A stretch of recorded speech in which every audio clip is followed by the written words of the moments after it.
how do you help your patients? Can we call them your patients? You can. I mean, we would not like to. We look at this as a journey.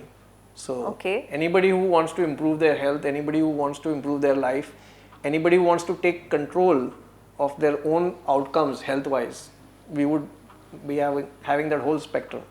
So patients will only be a part of. So when you do the testing, when you do the mapping, can you just give us an idea what after that?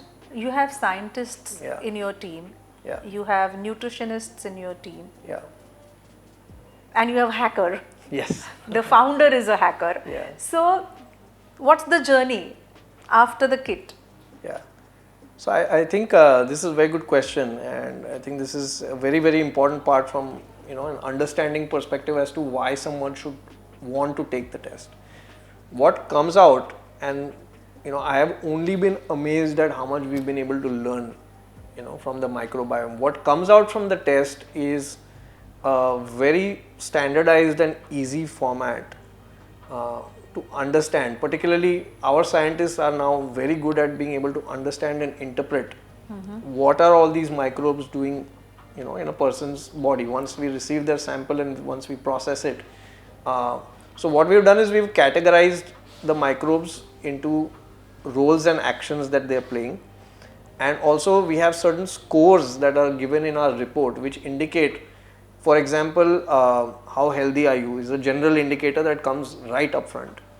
The second indicator that comes is how diverse is your gut, and I want to just take a minute here to explain the importance of diversity. Today in any ecosystem, anywhere, Amazon, as big a forest to as little as inside your gut, diversity gives you resilience, and it's a very, very strong indicator of your ability to deal with future challenges.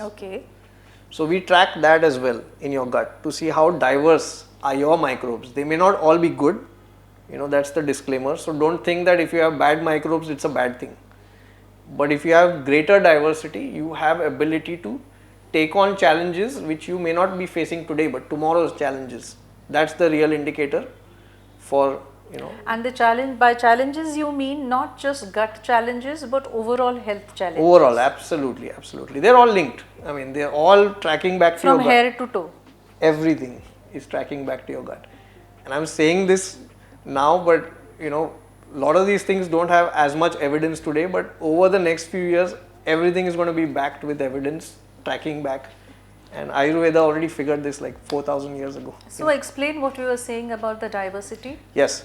So the diversity is, so while the gut health is an indicator of your gut today, diversity is an indicator of what your gut might be tomorrow, as how prepared or how resilient are you to face tomorrow's challenges. So that's the second part of our report, and then from that it goes on to talking about what are your probiotics, which are your good microbes, what are your pathogens, which are your bad microbes but not necessarily bad, but we'll still tell you that if they're there, what are the roles they're playing.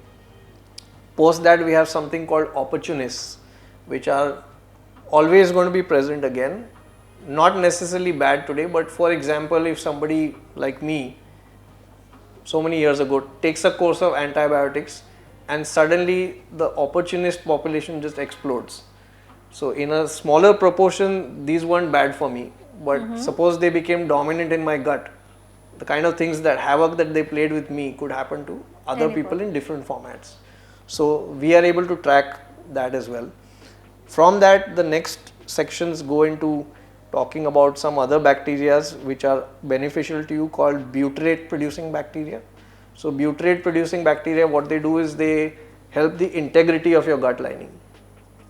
And butyrate producing bacteria produce something called butyrate, which supports your gut lining. These are also very important, because if your gut integrity is lost, essentially problems which should have remained inside will now suddenly become problems outside. Like by outside I mean they will start affecting you other parts of your body. Perhaps in my case, like the milk that created my challenge was integrity of my lining was lost, and So it could be joint pains, it could be inflammation of other internal organs, it Absolutely. could be skin eruptions. Yeah, could be any of that. All autoimmune conditions somewhere link back to the gut, by the way. And autoimmune flares that come, my reading or understanding is these are linked to changes in your gut lining. So think about it now. So autoimmune diseases that kind of flare up later in life, maybe post your 30s or 50s, even at that stage can be controlled if you have a test done and diet controlled? So autoimmune as a general condition is hard to sort of manage, right? People have to learn how to manage it. And while I don't want to make a claim that managing it through the gut is the only way, but it's definitely a tool that one must be aware of and one should use in managing autoimmune conditions, where you take a test like ours, understand if gut is playing a role or not, and if it is, talk to your practitioner and figure out if it's a significant role and you need to make lifestyle and food changes. By all means, introduce them and see how you feel.